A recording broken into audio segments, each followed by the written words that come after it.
अस्सलामुअलैकुम everyone, this is Gulzar Munawwar. Welcome to my YouTube channel. आज की वीडियो में एक चीज़ क्लैरिफाई करनी है। बहुत सारे सब्सक्राइबर्स क्वेश्चन कर रहे हैं कि भाई कैश विड्रॉल पे पाकिस्तान में टैक्स लागू हो गया है, फाइलर का टैक्स कटेगा, नॉन फाइलर का टैक्स कटेगा या ट्रांसफ़र पे कटेगा, किस तरह कटेगा, एटीएम से कटेगा, कैश विड्रॉल पे एक्चुअल में टैक्सेस किस तरह डिडक्ट होंगे। बहुत ज़्यादा लोग कमेंट्स में क्वेश्चन कर रहे हैं, तो मैं इस पर एक वीडियो बहुत ब्रीफली बना रहा हूँ।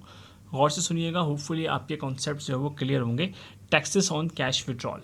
तो देखें, टैक्सेस ऑन कैश विड्रॉल जो हमारी गवर्नमेंट है, गवर्नमेंट ऑफ पाकिस्तान ने अभी 2023 और 24 के बजट में इस चीज़ को इंश्योर किया है कि जो लोग नॉन फाइलर होंगे, मैं दोबारा रिपीट कर रहा हूँ, सिर्फ वो लोग जो नॉन फाइलर होंगे उनका 0.6% टैक्स डिडक्ट होगा 50,000 से ऊपर के सिर्फ और सिर्फ कैश विड्रॉल पे।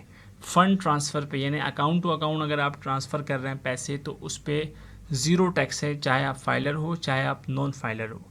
कैश विड्रॉल पे 0.6% टैक्स लागू हो चुका है 1 जुलाई 2023 से। अगर आप नॉन फाइलर हो, अगर आप फाइलर हो तो कैश विड्रॉल पे चाहे आप 50 लाख निकाल लें, आप पे 1 रुपये भी टैक्स नहीं डिडक्ट होगा। लेकिन अगर आप नॉन फाइलर हैं, यानी कि आप एक्टिव टैक्स पेयर के लिस्ट में शो नहीं हो रहे, ठीक है, आपने अपने रिटर्न फाइल नहीं किए हुए, तो जनाब आप पे टैक्स लागू होगा 0.6%। यानी कि अगर आप 50,000 से ऊपर, लेट सपोज 1 लाख निकाल रहे हैं, तो आपके टैक्स की डिडक्शन होगी 600 रुपये। तो आई होप कि आपको कॉन्सेप्ट क्लियर हुआ होगा। वो लोग जो नॉन फाइलर है, सिर्फ उन पे टैक्स लागू हुआ है, वो भी सिर्फ और सिर्फ कैश विड्रॉल पे। अगर नॉन फाइलर फ़ंड ट्रांसफ़र कर रहा है तो उस पर कोई टैक्स नहीं है। 50,000 से ऊपर के कैश विड्रॉल पे, चाहे आप एटीएम से निकालें चाहे आप काउंटर से 50,000 से ऊपर निकालें, आप पे 0.6% टैक्स लागू होगा।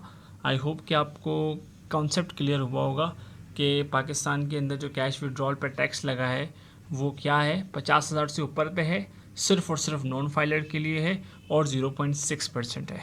आई होप कि आपको बात क्लियर हो गई होगी। Thank you so much and don't forget to subscribe the channel. और आप सबके सपोर्ट का एक दफ़ा फिर शुक्रिया। अल्लाह हाफ़िज़।